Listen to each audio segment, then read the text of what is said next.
don't know how many hundreds of thousands of people have seen it on YouTube and other online locales. Total audience for our viewing of it here Monday, roughly 2 million. Thus, the circa 1990 vintage Bill Inside Edition meltdown probably deserves more analysis. Our number one story tonight, O'Reilly's own explanation in the inside of, and I don't believe anybody's ever tried this before on TV, a body language expert. First, a little refresher.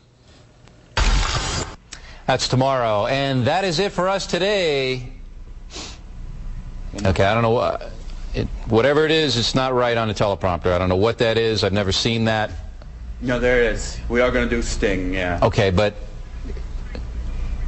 yeah, I can't read it. There's no words on it. Okay. Ready? Sure. There's no words there. To play us out. What does that mean? To play us out. Sting is going to do. It's a video. Sting video. What is for credits? I don't know what that means. To play us out. What does that mean? To end the show? Yeah. Yeah. All right. Go. Go. In 5, 4, 3. That's tomorrow, and that is it. Okay. In 5, 4, 3. That's tomorrow, and that is it for us today. And we will leave you with a. I can't do it. Okay. We'll do it live. Okay. No. We'll do it live. Do it live. I'll write it, and we'll do it live. Thing sucks. In 5, 4, 3. That's tomorrow, and that is it for us today. I'm Bill O'Reilly. Thanks again for watching. We'll leave you with Sting and a cut off his new album. Take it away.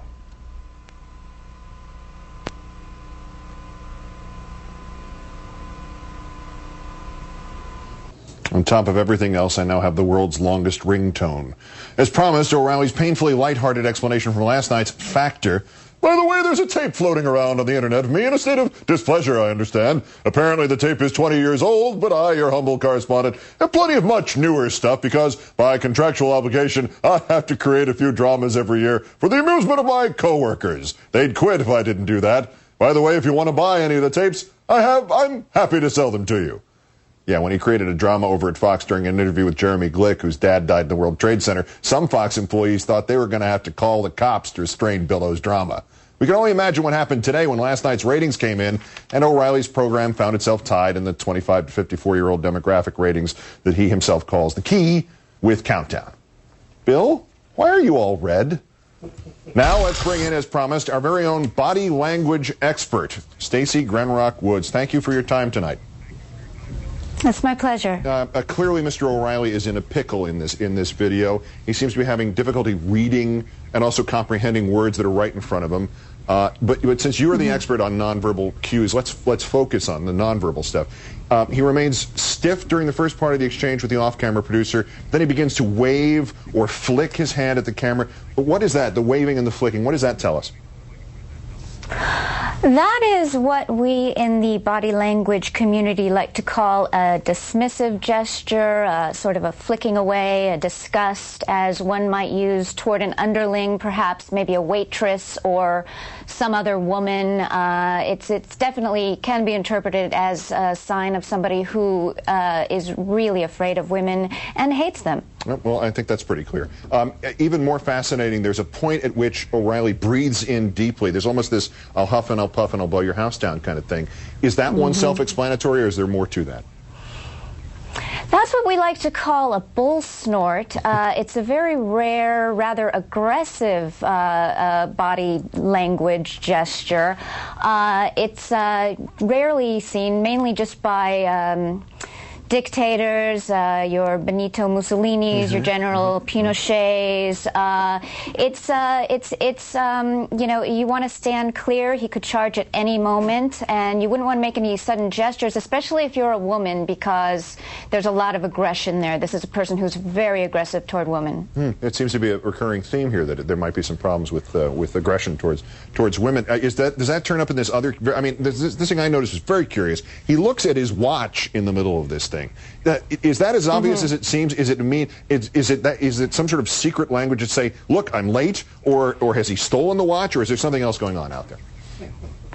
Well, with most people, that would be a gesture of look, I'm late, look at the time. But with here, you know, you know, it's not necessarily he has a date or anything like that. It's more of a, he's trying to tell us that his time is very important.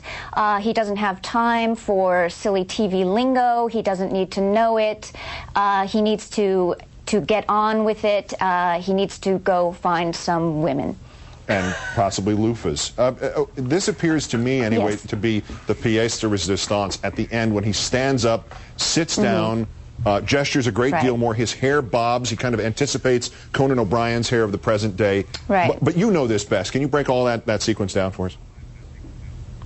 Well, that's something that we generally call marking territory, or in this case, he's possibly spraying his territory. He's basically saying, this is my jacket, this is my chair, this is my desk, my woman, my chair, my desk, me, I am superior, I have the power. And at the end of this thing with throwing the jacket off, is he doing that because he doesn't like the jacket, he's hot, he's getting ready to rumble, the jacket needs dry cleaning, he's just seen Andrea Macris in the hallway? What does it mean? Well, usually taking off a jacket generally indicates that a person is hot, but in this case I would say this person is in heat and is ready to mate. He's probably about to troll the halls of Inside Edition for a mate, so a woman to dominate. Or possibly just the desk right there. Stacey Grenrock Woods, okay, Perhaps. We can reveal the gag. She only moonlights as an impersonator of body language experts. She's actually a comedian, former correspondent at The Daily Show. Well done, Stacey. Many thanks. Thank you. Doctor, that's countdown for this, the 1,841st day since the declaration of mission accomplished in Iraq. I'm Keith Olbermann. Good night and good luck.